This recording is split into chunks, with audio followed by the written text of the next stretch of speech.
Hello friends, तो आज के इस लेक्चर में हम लोग सॉल्ट हाइड्रोलिसिस का नेक्स्ट पार्ट पढ़ेंगे।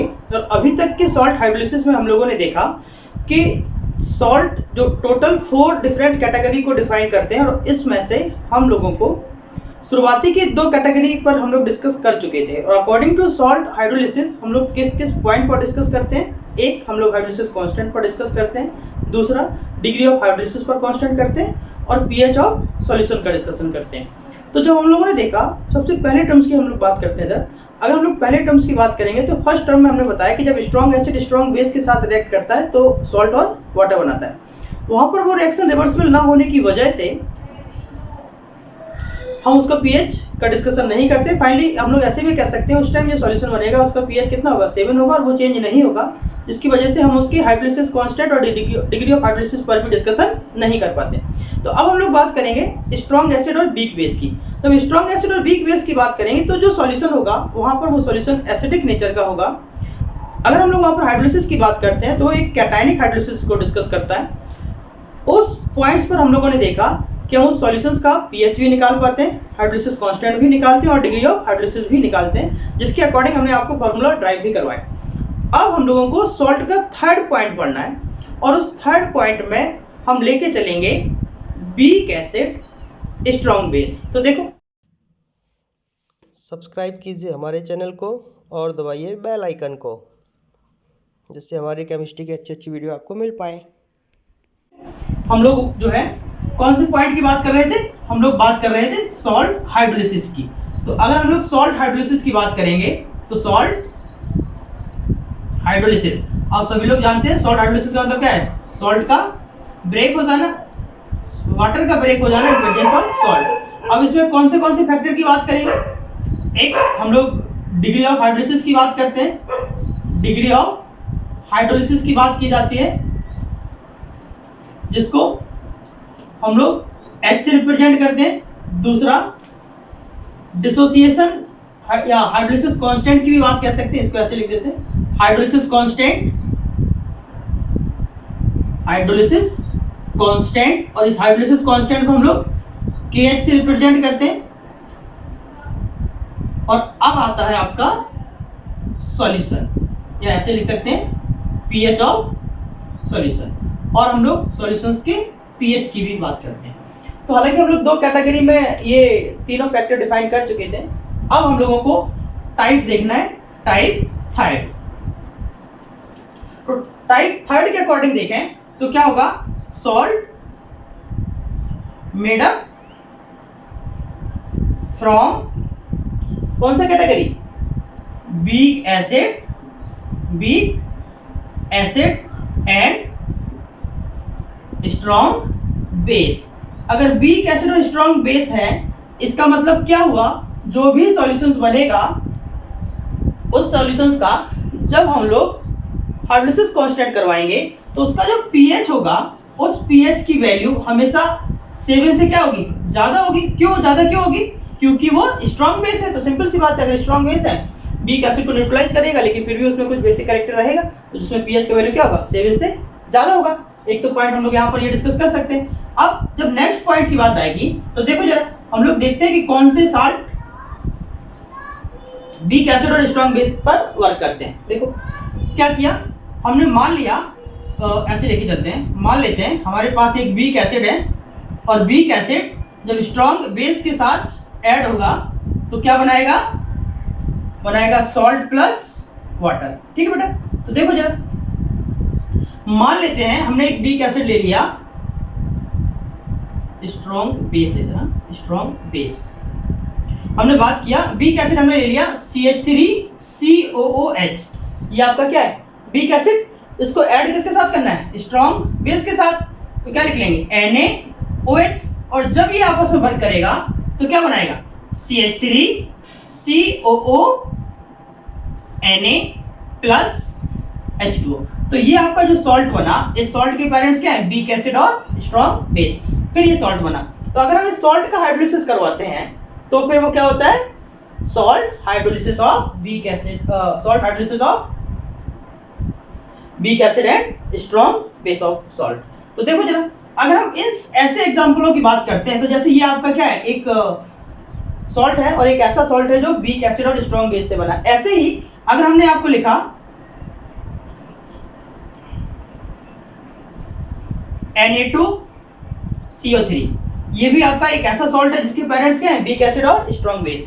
नेक्स्ट हमने बात की HCN की।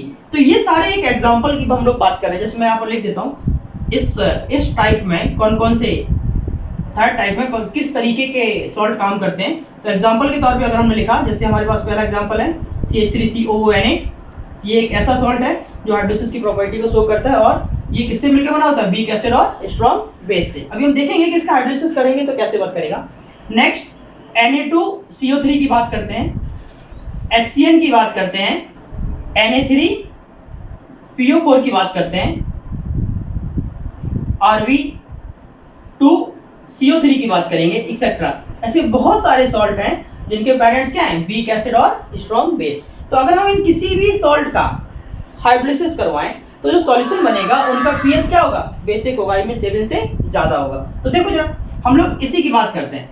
एग्जांपल के तौर पे हमने ले लिया CH3COOH। तो जब ये CH3COOH का CH3COONA तो हम लोग हाइड्रोलिसिस करेंगे H2O, तो एक रिवर्सिबल कंडीशंस को शो करेगा और क्या बनाएगा, CH3COOH प्लस NaOH।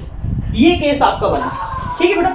इसी इक्वेशंस को हम लोग आयोनाइजेशन फॉर्म में भी लिख सकते हैं। कैसे, देखो इसी का आयोनाइजेशन फॉर्म कैसे लिखेंगे, CH3COO negative plus H2O reverse arrow CH3COOH plus OH minus.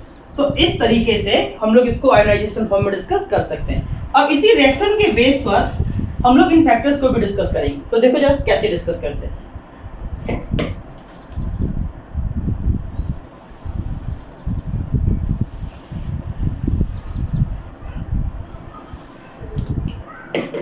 हमारे पास इक्वेशन है CH3COO negative plus H2O reverse arrow CH3COOH plus OH minus. तो ये हमारे पास इक्वेशन है। अब इस सॉल्ट के हाइड्रोलिसिस के बेस पर हम लोगों को इन फैक्टर्स पर डिस्कशन करना है। तो देखो बेटा, हमने मान लिया इनिशियल कंडीशन पर इस CH3CO नेगेटिव जो कि एनायनिक है और ये एनायन की वजह से ही हाइड्रोलिसिस होता है, तो क्या होगा, C मान लेते हैं और इसको क्या मान लेंगे, 0, क्योंकि H2 की कंसंट्रेशन तो हमेशा कांस्टेंट होती है तो उसके खास फर्क नहीं पड़ेगा। हमने ले लिया एट इक्विलिब्रियम। तो इक्विलिब्रियम के केस में क्या होगा, C1 माइनस अल्फा। तो यहां पर क्या हो जाएगा, C अल्फा और C अल्फा। अब आपको यहाँ पर एक बात और याद रखनी है, हम लोग क्या पढ़ रहे हैं, डिग्री ऑफ हाइड्रोलिसिस। अल्फा क्या होता है, डिग्री ऑफ डिसोसिएशन। तो जब हम लोग पर्टिकुलर हाइड्रोलिसिस की बात करेंगे तो यही अल्फा किसके द्वारा रिप्लेस हो जाएगा, H के द्वारा। तो ये आपका अल्फा क्या हो गया, H और H। अब हम लोग बात करेंगे according to law of mass action. तो देखो बेटा, अगर हमने यहाँ पर अप्लाई कर दिया, applying law of mass action, और जब हम लोग लॉ ऑफ मास एक्शन की बात करेंगे तो अब क्या आ जाएगा, K equal to concentration of CH3COOH concentration of OH minus divided by CH3COO negative और यहाँ पर आपका आ जाएगा H2O। ठीक है, तो जब हम इस H2O को यहाँ ट्रांसफर करेंगे तो आपका क्या आ जाएगा, K into H2O equal to CH3COOH OH minus divided by CH3COO negative. तो ये जो पॉइंट है, ये वाला जो पॉइंट है, इसको हम लोग क्या लिख लेंगे, KH। क्या है, यही क्या है, वाटर की प्रेजेंस में कांस्टेंट निकाला जाए, that is called hydrolysis constant. तो ये आपका क्या होगा, KH। तो हम लोग ऐसे लिख सकते हैं, here KH equal concentration of CH3COOH और OH minus divided by CH3COO negative. ये हमारे पास डिग्री ऑफ हाइड्रोलिसिस बना। अब हम लोग क्या करते हैं, इसको मान लेते हैं इक्वेशन नंबर फर्स्ट और इसको यहाँ पर छोड़ देते हैं। अब हम लोग जानते हैं कि जब कोई भी सॉल्ट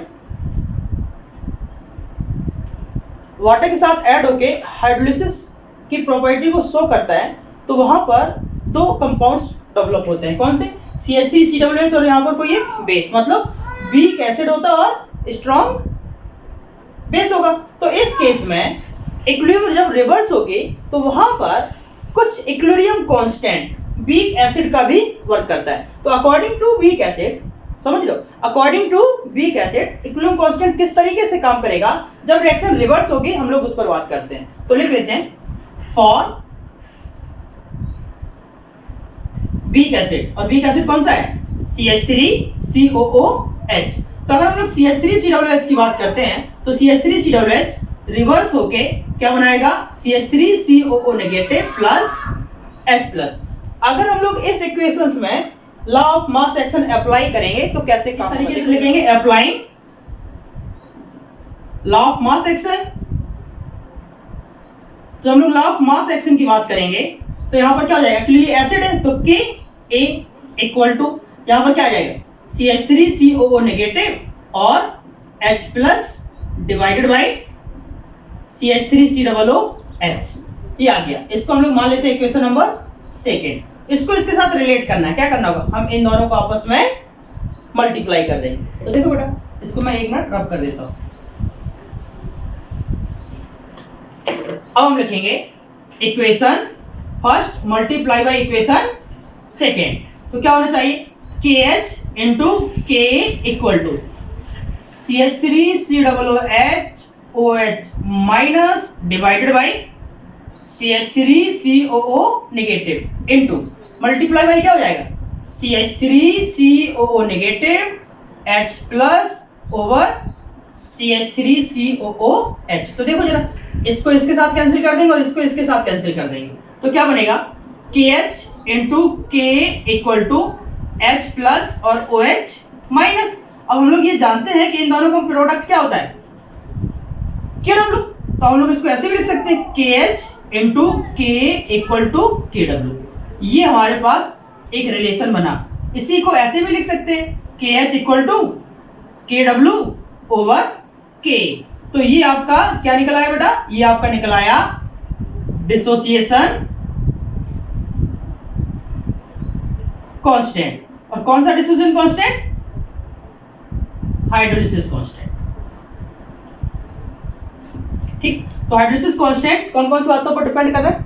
एक तो KW पर, I mean ionic product of water पर, दूसरा इक्विलिब्रियम कांस्टेंट है ना, और acid, equilibrium constant of acid पर भी काम कर रहा है। तो अब हम लोगों ने यहां पर अगर देखा जाए तो हाइड्रोलिसिस कांस्टेंट की बात कर ली। अब हमें निकालना है डिग्री ऑफ हाइड्रोलिसिस। हालांकि जैसे कि हम लोगों ने पहले जब हम लोग स्ट्रॉन्ग एसिड और वीक बेस की बात कर रहे थे, उसी तरीके से हम लोग इसकी भी बात कर लेंगे। देखो, जब हम लोग यहाँ पर इक्वेशन नंबर इसको लेके चलेंगे, ठीक है? तो देखो फिलहाल हम लोग बात करते हैं आगे, फिर उसी के साथ बात कर लेंगे। मैं रब करता हूँ बेटा।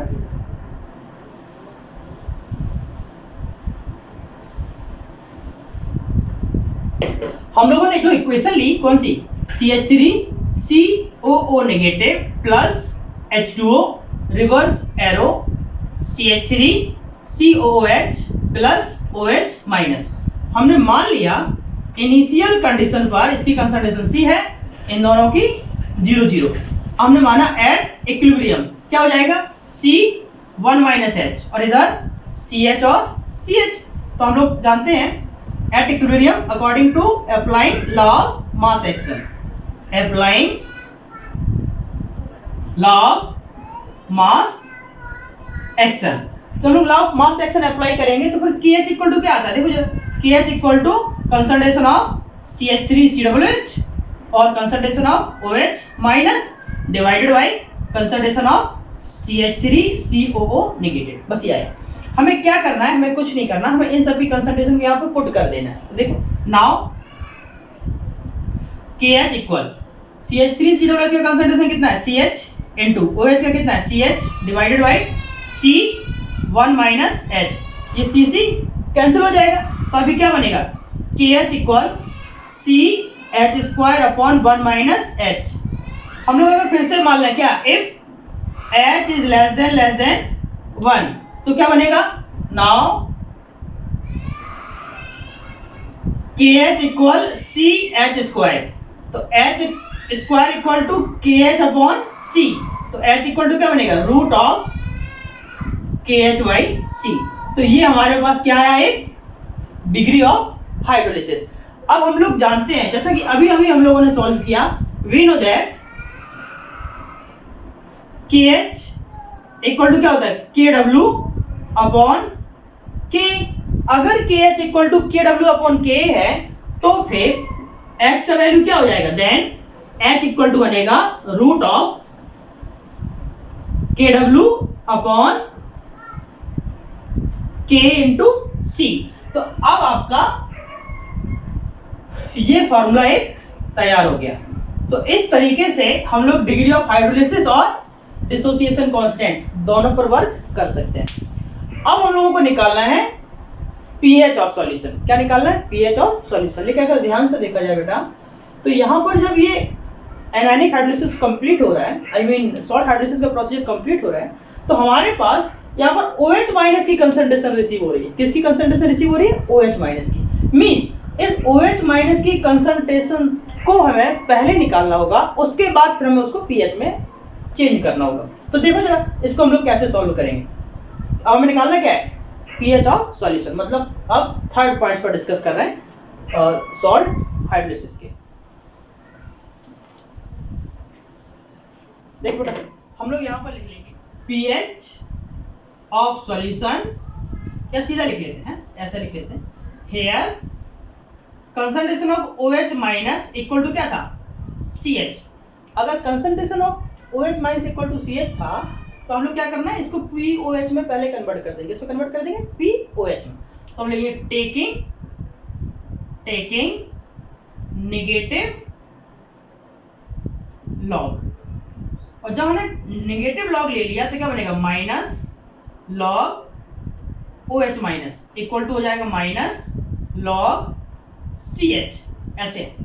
ठीक है बेटा। तो अब आपको एक चीज याद रखनी है, माइनस के लॉग OH क्या होता है, POH। जैसे PH इक्वल टू क्या होता है, माइनस लॉग H प्लस, वैसे ही POH इक्वल टू क्या होगा, माइनस लॉग OH माइनस।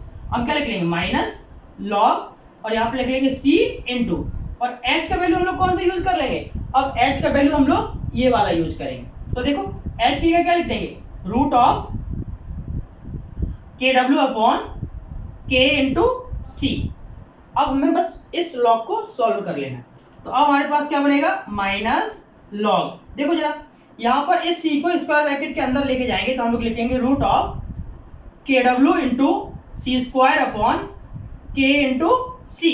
इस सी से ये सी कैंसिल, तो अब क्या हो जाना चाहिए, माइनस लॉग स्क्वायर रूट के अंदर के डब्ल्यू सी अपॉन के, ये हमारे पास आया।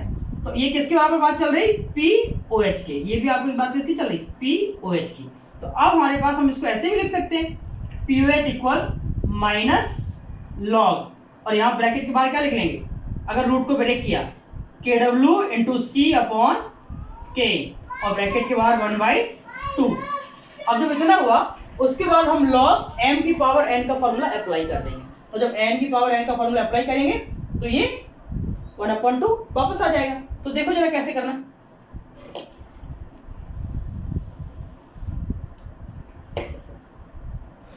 हम लिखेंगे POH इक्वल टू माइनस 1/2 और लॉग, और ब्रैकेट के अंदर क्या आ गया, KW इंटू सी अपॉन के, ये केस हुआ हमारा।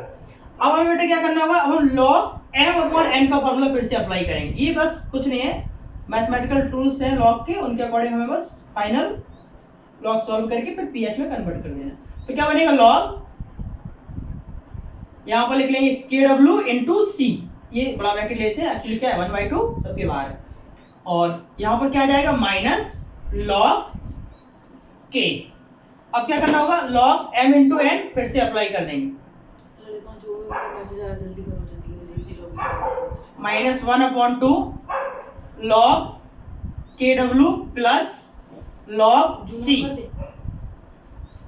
ये आ गया। अब क्या करेंगे, माइनस लॉग K। अब क्या करना होगा बेटा, अब आपको इस माइनस को अंदर मल्टीप्लाई कर देना है, और जब हम लोग इस माइनस को अंदर मल्टीप्लाई करेंगे तो आएगा 1/2 minus log KW minus log C plus log K, ऐसा लिख लेंगे। तो यहां पर अगर हम लोग देखें POH की वैल्यू अब फाइनली क्या आएगी, POH और POH, तो यहां पर आएगा POH equal 1/2 minus log KW को क्या लिख लेंगे, PKW,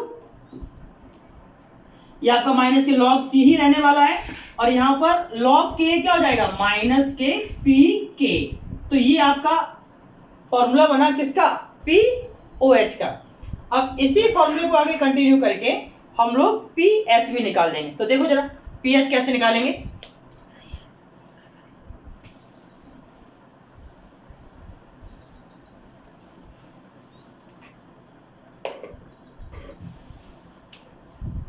अब हम लोग जानते हैं PH plus POH equal to 40, ठीक है। तो फाइनली क्या हो जाएगा, PH इक्वल 14 माइनस POH, तो 14 माइनस POH क्या रख देंगे 1/2 PKW minus log C minus PKA, बस ये हो गया, ठीक है। अब हम लोग एक पॉइंट और भी जानते हैं, क्या हम लोग जानते हैं PKA प्लस के PKB इक्वल टू PKW। तो हम लोग क्या करना है, इसको यहां जरा ट्रांसफर करो, तो PKB इक्वल टू क्या बनेगा, PKW माइनस PKA। देखो जरा ध्यान से, यहाँ पर क्या है PKW माइनस PK, है ना बेटा। तो इन दोनों को हम लोग क्या लिख सकते हैं, PKB। हम क्या लिख देंगे, नाउ PH इक्वल 14 माइनस 1/2, और यहाँ पर आपका हो जाएगा PKB माइनस के log C। तो बस ये हमारे पास PH का फॉर्मूला कैलकुलेट हो गया। या यहाँ पर हमारे पास PH इक्वल टू एक फॉर्मूला निकला, PH equal 14 minus 1/2 PKB minus log C। अगर हम इस फॉर्मूले को देखें तो इसका मतलब क्या होगा कि PH का वैल्यू 14 से कम होगा। अगर PH का वैल्यू 14 से कम होगा तो इसका मतलब क्या हुआ कि pH बेसिक होगा, लेकिन अगर 7 से भी कम हो जाता तो एसिडिक होगा। तो अगर हम यहाँ पर 7 के रिस्पेक्ट में आंसर निकालते हैं, आई मीन फॉर्मूला को सॉल्व करेंगे, तो यहाँ पर 7 प्लस आएगा। देखो इसको और भी डिफरेंट तरीके से सॉल्व किया जा सकता है। तो एक तो आपको ये फॉर्मूला लर्न रखना है। तो अब देखो अगर हम लोग इसी को कुछ इस तरीके से भी लिख सकते हैं, कैसे, मान लिया हमारे पास ये है, इसको हम लोगों ने लिखा POH equal 1/2 PKW minus log C minus PKA, ऐसे हमने लिखा, ठीक है बेटा। अब हम लोग जानते हैं we know that PKA plus के PKB इक्वल टू PKW। तो उस केस में अगर हम लोग यहां पर इसको ट्रांसफर कर देंगे तो क्या बनेगा, PKB equal to PKW minus PK।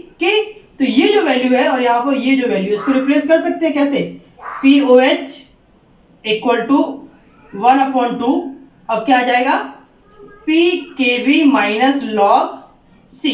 लेकिन हम लोगों को फॉर्मूला PH के रिस्पेक्ट में निकालना है, तो हम लोग एक चीज और भी जानते हैं, क्या हम लिख देंगे if PH plus POH equal to PKW। अगर यहाँ पर PKW लिख दिया जाए तो अब क्या बनेगा, PH equal PKW minus POH। तो ये POH है, तो finally PH equal PKW minus, और यहां पर क्या आ जाएगा 1/2, और ब्रैकेट में आएगा PKB माइनस log C। तो एक आपका इस तरीके का फॉर्मूला डेवलप हो जाता है। अब हम लोग जानते हैं, क्या जानते हैं कि इसको इस तरीके से तो आप लर्न कर ही सकते हो, एक डिफरेंट फॉर्म में भी आप लोग इसको लर्न कर सकते हो। कैसे, वो समझो। मान लिया, इसको मैं रब कर देता हूं,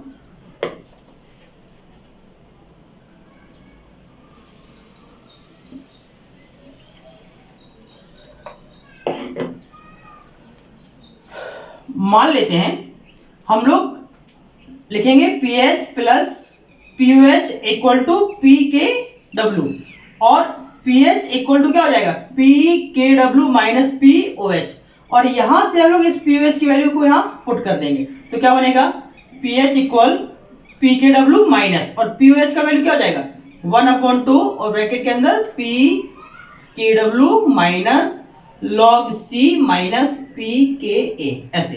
तो जब हम लोग इसको अंदर माइनस को मल्टीप्लाई करेंगे तो pH equal pKw minus 1/2 pKw plus 1/2 log C plus 1/2 pK।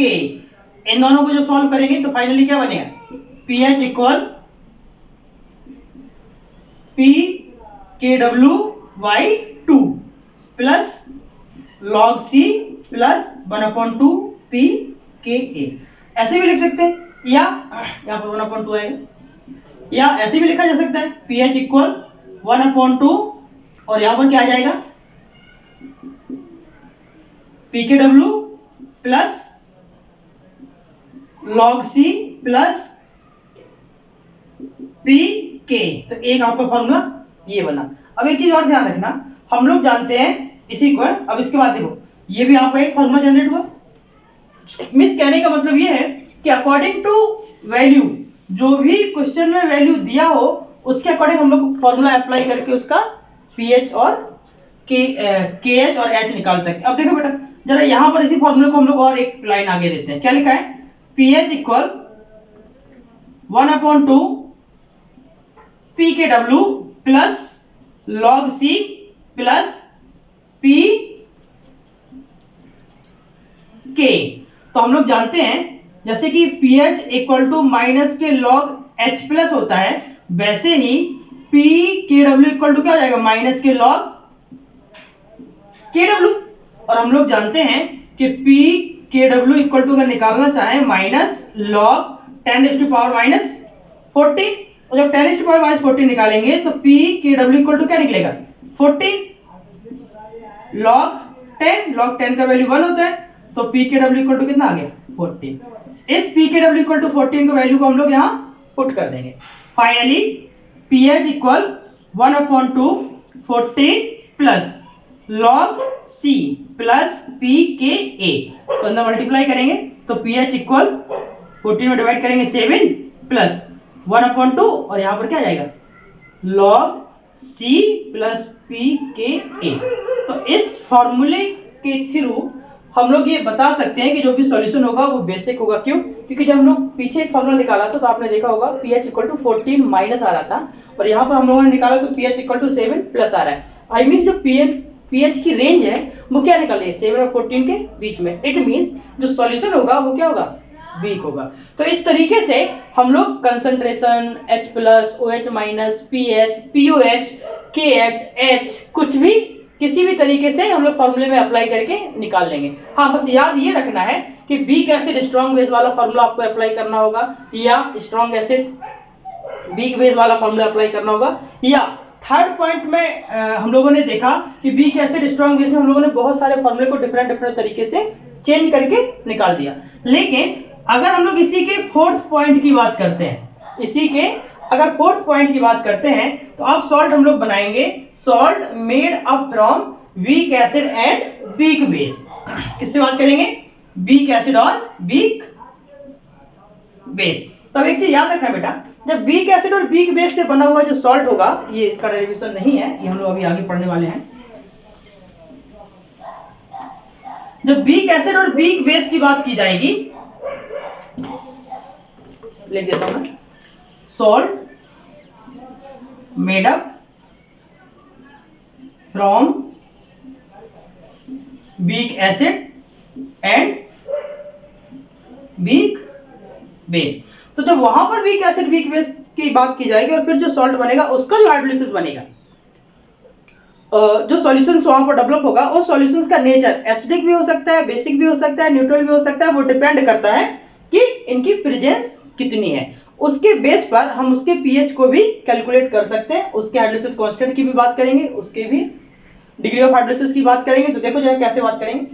मान लिया हमने क्या लिया, बात किसकी चल रही, वीक एसिड की और वीक बेस की। तो वीक एसिड और वीक बेस क्या है समझो जरा। मान लिया हमारे पास एक कंपाउंड है, हमने ले लिया वीक एसिड, ले लेते हैं CH3COOH प्लस वीक बेस हमने ले लिया NH4OH। तो जो कंपाउंड बनेगा क्या बनेगा, CH3COONH4 प्लस H2O। तो ये आपका बनने वाला क्या है, सॉल्ट है। और ये एक रिवर्सिबल प्रोसेस को शो करता है, मतलब ये हाइड्रोलिसिस है। लेकिन जब हम इसमें हाइड्रोलिसिस कांस्टेंट और डिग्री ऑफ हाइड्रोलिसिस की बात करेंगे तो हम लोग इस सॉल्ट की बात करते हैं। देखो बेटा क्या है, अगर हमारे पास एक कंपोनेंट है CH3COONH4, जब इसको H2O के साथ ऐड करेंगे तो क्या बनाएगा, CH3COOH प्लस NH4OH। तो इसी को हम लोग आयोनाइजेशन फॉर्म में, इसी को आयोनाइजेशन फॉर्म में ऐसे भी लिखा जा सकता है, कैसे, CH3COO negative plus NH4 plus plus H2O, reverse arrow CH3COOH plus NH4OH। तब आपको बस याद ये रखना है कि जब भी हम लोग इसके हाइड्रोलिसिस कांस्टेंट की बात करेंगे, डिग्री ऑफ हाइड्रोलिसिस की बात करेंगे या पीएच की बात करेंगे, तो उस टाइम सॉल्यूशंस क्या करेगा, ये एसिड और बेस के इक्विलिब्रियम कांस्टेंट के ऊपर भी उसका हाइड्रोलिसिस कांस्टेंट मेंटेन होगा। कैसे, हमें उन्हीं चीज को निकालना सीखना है। तो देखो हम इसी इक्वेशंस को जरा यहां लिख देते हैं, ठीक है बेटा, ध्यान देना।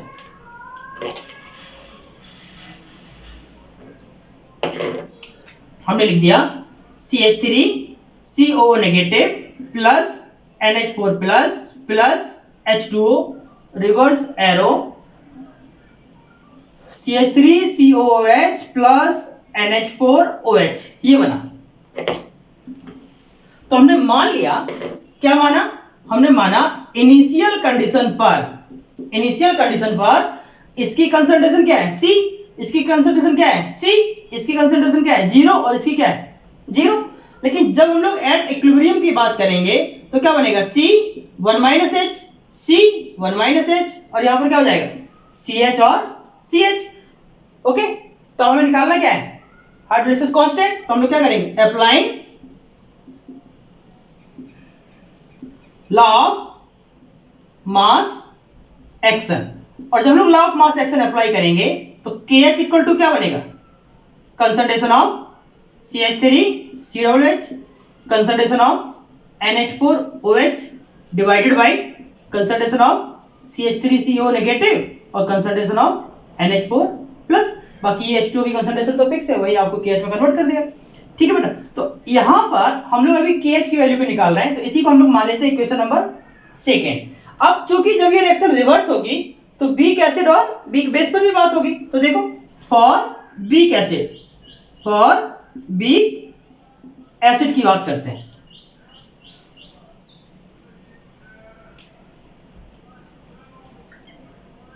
और जब हम लोग वीक एसिड की बात करेंगे तो वीक एसिड कौन सा है, CH3COOH। तो देखो जरा CH3COOH जब आयोनाइज होगा और इक्विलिब्रियम को मेंटेन करेगा तो क्या बनाएगा, CH3COO negative plus H plus.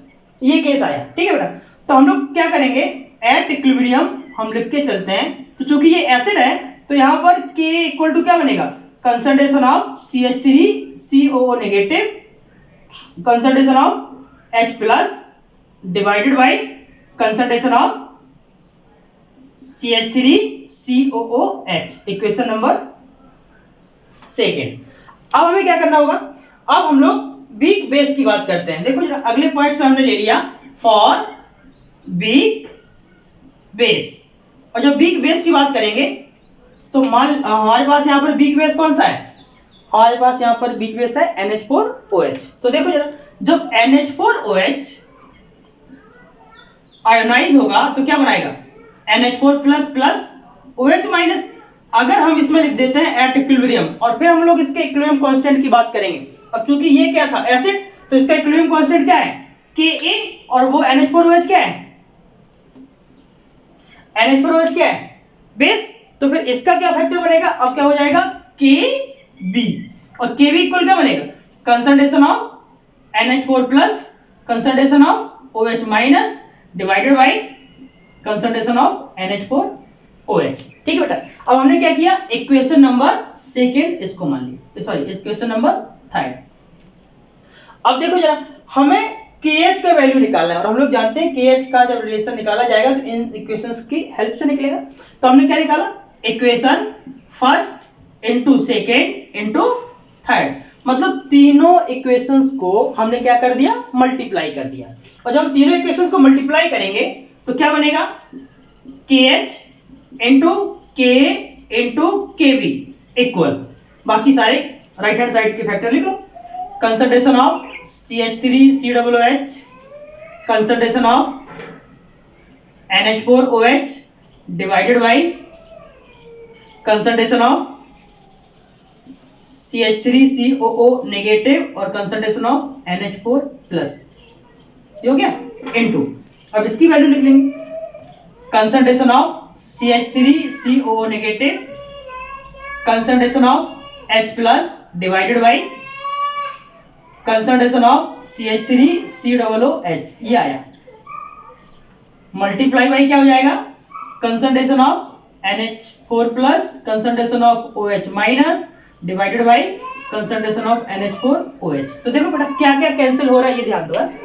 यहां पर CH3COOH था, ये इसके साथ कैंसिल हो जाएगा, यहां पर ये दोनों फैक्टर सेम है, ये कैंसिल हो जाएंगे, NH4OH यहां कैंसिल हो जाएगा, NH4 प्लस यहां कैंसिल हो जाएगा, तो बचा क्या, OH माइनस और H प्लस।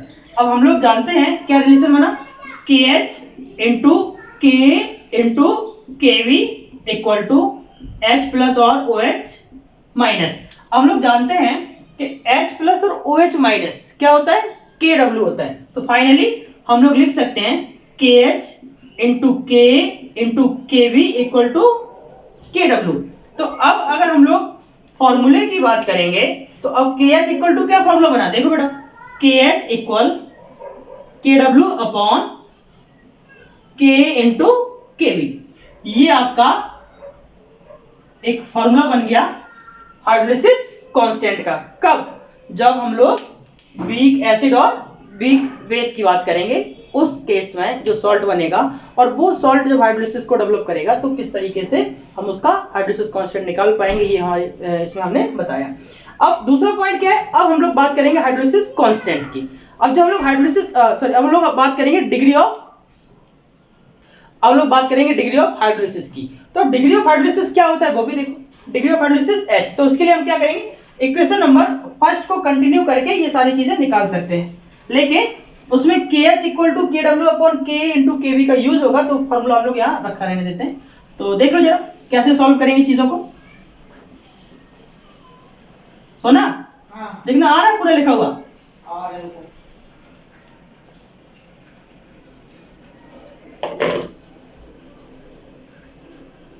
अब हो गया, कितना बड़ा बनाओगी? आ रहा है, क्योंकि 1.5 घंटे ज्यादा हो जाएगा। चलो रुको हम पहले कंसेप्ट पूरा करते हैं, बाद में देखेंगे, ठीक है।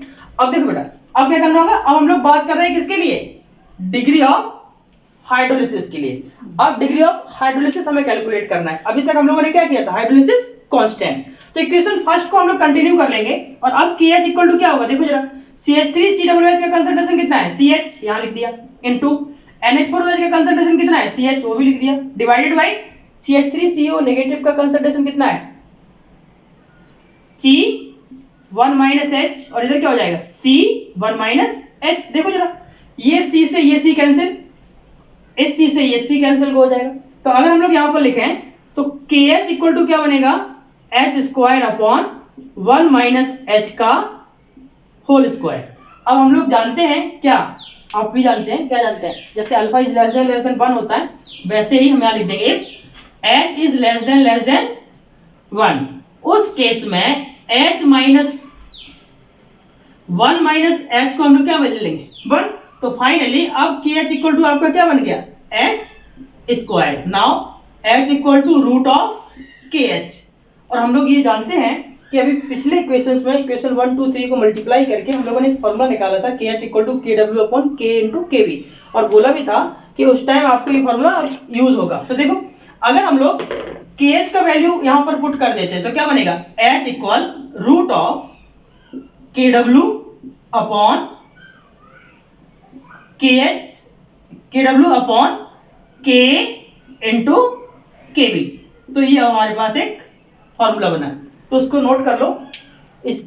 इसकी यहाँ पर कोई जरूरत नहीं है, इसकी यहाँ पर कोई जरूरत नहीं, तो इसको नोट कर लो। अभी हमें इस सॉल्ट मेडअप मतलब 4 नंबर सॉल्ट में हम लोगों ने क्या निकाला, डिग्री ऑफ हाइड्रोलिसिस और हाइड्रोलिसिस कांस्टेंट। अब हमें निकालना है पीएच, ठीक है, तो इसको नोट करो। ओके बेटा, अब हम लोगों को इसी में पीएच निकालना सीखना है। तो एक चीज समझ लो, ये आपका एसिड है और ये आपका बेस है। तो अगर हम पीएच की बात करेंगे तो पीएच किसके रिस्पेक्ट में निकलेगा, CH3COOH के रिस्पेक्ट में। तो देखो इसी का हमें H+ आयन और पीएच निकालना है। कैसे निकालेंगे वो समझो। मान लेते हैं हमारे पास एक इक्वेशन है, मैं यहां लिख देता हूं, मैं यहां लिख देता हूं, to find H+ concentration of H+ and pH. तो हम लोग जानते हैं कंपाउंड क्या है, कंपाउंड है CH3COOH, और जब ये डिसोसिएट होता है तो क्या बनाता है, CH3COO नेगेटिव प्लस H+। तो अकॉर्डिंग टू इक्वेशन हम लोग जानते हैं कि इसका कंसंट्रेशन क्या था इक्विलिब्रियम पर, CH, और यहां पर क्या था C1 - H, और यहां पर क्या था C1 - H। बेसिकली अगर C1 - H इसका है तो इसका भी वही होगा, कब होगा लेकिन एट इक्विलिब्रियम पर, ठीक है। तो अगर हम लोग यहाँ पर H+ की बात करते हैं तो ये हम लोग इक्विलिब्रियम की कांस्टेंट की बात करते हैं, तो हम लिखेंगे at equilibrium constant K equal concentration of CH3COO negative concentration of H+ divided by concentration of CH3COOH। अब बेसिकली हम लोग यहाँ पर H+ हमें चाहिए, तभी तो हम लोग पीएच निकाल पाएंगे। तो हमने क्या करना है, देखो जरा ध्यान से, K इक्वल CH3COO नेगेटिव का कंसंट्रेशन कितना है, C1 - H into concentration of H+ divided by, और यहाँ पर क्या हो जाएगा CH। तो ये C से ये कैंसिल। तो अब अगर हम लोग यहाँ ध्यान दें तो H+ इक्वल टू क्या बनेगा, H यहाँ चला जाएगा तो क्या बनेगा K इंटू H, और डिवाइडेड में क्या आ जाएगा 1 - H। अब हम लोग जानते हैं क्या, if H is less than 1, अगर H का वैल्यू बहुत ही कम है तो फिर 1 - H इक्वल टू क्या माना जाता है 1। तो फाइनली H+ इक्वल टू हमारे पास क्या आ गया, अब इस फॉर्मूले की जरूरत पड़ेगी इसलिए मैं इसको रब नहीं कर रहा हूं। तो फाइनली अगर हम लोग देखें concentration of H+ equal to आपका आया Ka into H, this is H+। अब देखो हम लोग जानते हैं क्या, we know that H equal root of KW upon K into KB। ये कहां से जानते हैं, ये हमने ये लिखा, ठीक है बेटा। तो अब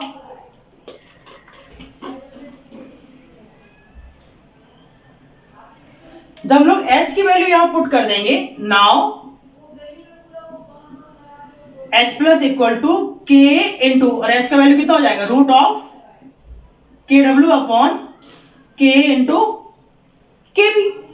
हमने क्या करना है, इस K को अंदर लेके जाना है, तो H+ इक्वल टू क्या हो जाएगा, root of KW into K का square upon K into KB। ये दोनों कैंसिल, तो concentration of H+ equal to क्या बनेगा, root of KW into K upon KB। तो इस तरीके से अगर हमारे पास कभी क्वेश्चन में KW दिया हो, K दिया हो, KB दिया हो, तो हम लोग H+ की वैल्यू निकाल सकते हैं। अब यहीं से हम लोग पीएच की भी बात करेंगे। अब एक्चुअली क्या है, तो हम लोग इसका पीएच कैलकुलेट करेंगे तो हम लोग जानते हैं पीएच इक्वल टू क्या होता है, माइनस लॉग H+, और H+ का मतलब क्या, कंसंट्रेशन। तो वहां पर हम लोग उसी फॉर्मूले में इसका वैल्यू अप्लाई कर देंगे, तो हमारे पास एक नया फॉर्मूला बन जाएगा। देखो जरा कैसे बनेगा,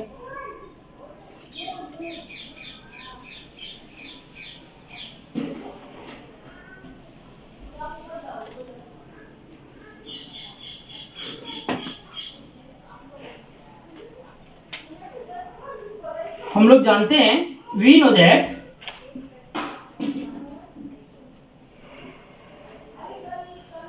pH equal minus log H+।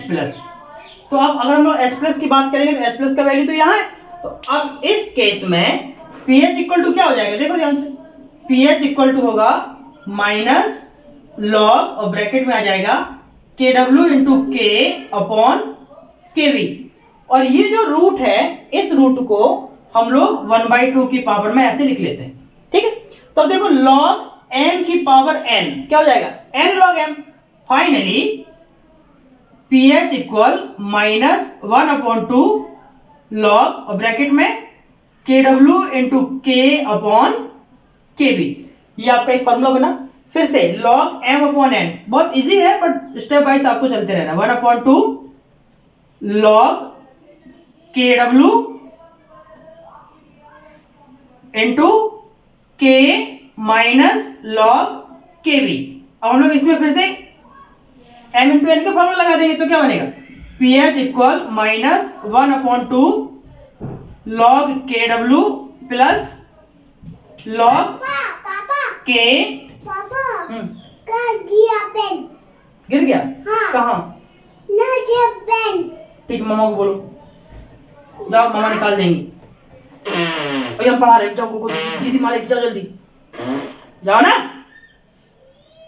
गो। क्या चाहिए, मामा से ले लेना, जाओ। क्या यार, हम नौटंकी करवा देते हर बारी। दरवाजा क्यों बंद कर रखे? चल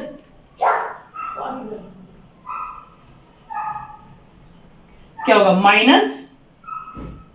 माइनस लॉग केवी। तो देखो हम इस माइनस को अंदर मल्टीप्लाई कर देंगे, तो pH equal to 1/2 minus log KW minus log K plus log KB। ये आया।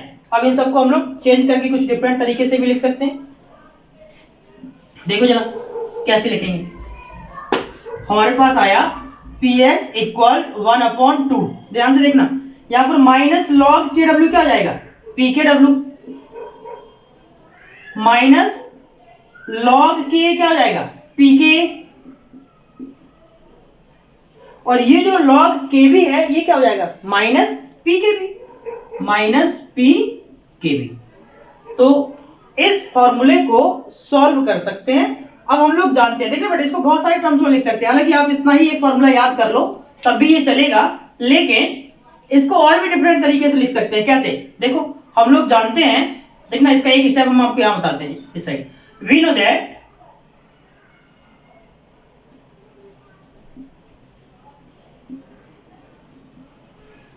PK plus PKB equal to PKW।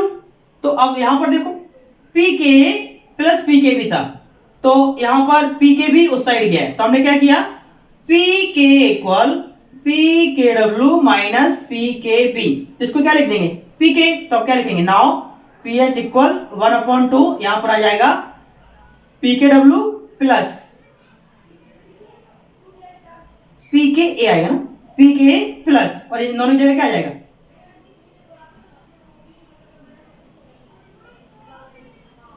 PK।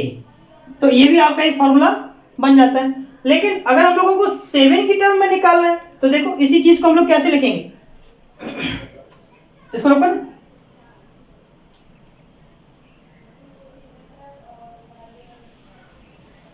इसी चीज को हम लोग ऐसे भी जानते हैं, pH equal PKW equal to क्या हो जाएगा, माइनस के लॉग KW, और KW इक्वल टू क्या होता है 10⁻⁻14।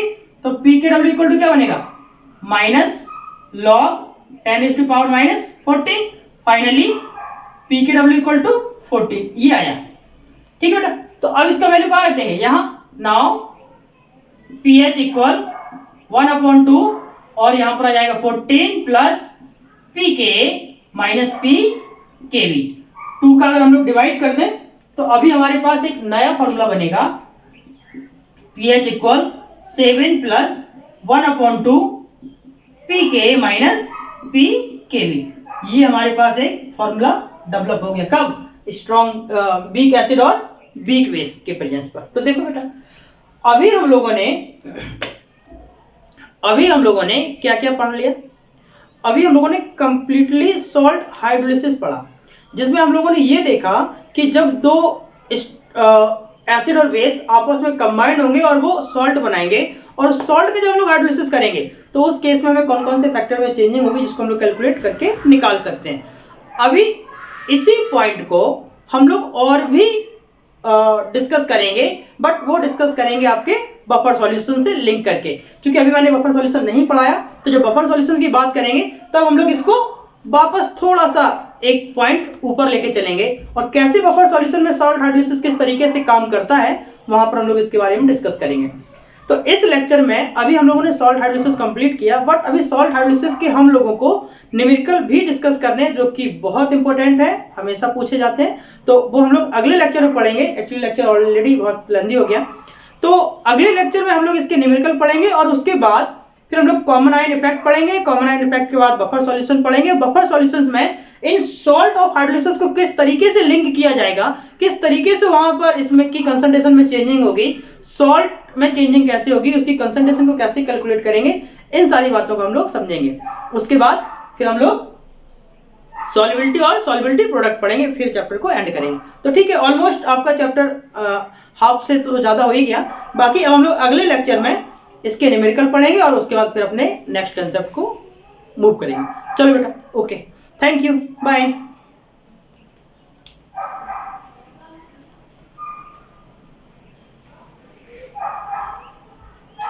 हाँ, एक चीज और, आप लोग साथ साथ में बुक्स और अपनी नोटबुक कंप्लीट करते रहे। बहुत सारे बच्चों का अपडेट हमको आ गया है कि उनकी कॉपी बन गई है। कुछ बच्चे हैं जिनका कॉपी कंप्लीट नहीं हुआ है, किसी के पास डाटा प्रॉब्लम है, या किसी का डाटा खत्म हो जाता है, कोई अपने गांव में है, बहुत सारी चीज़ें। तो ठीक है, जैसे ही टाइम निकालता है सारी चीज़ें कन्वीनियंट हो, बट डेली बेसिस पर आप कम से कम 1 या 2 लेक्चर देखते हुए आगे चलें, उनकी प्रैक्टिस करें, और जहाँ पर भी डाउट्स हो वो हमको बताओ, कॉल करो, कमेंट्स में लिखो, या अगर सब कुछ समझ आ रहा है तो वो भी हमें अपडेट करो, बट कॉपी आपकी अप टू डेट रहनी चाहिए। चलो बेटा, ठीक है, ओके, इतना ही बोलने आए थे। अब मिलते हैं अगले लेक्चर में, ठीक, ओके बेटा, बाय।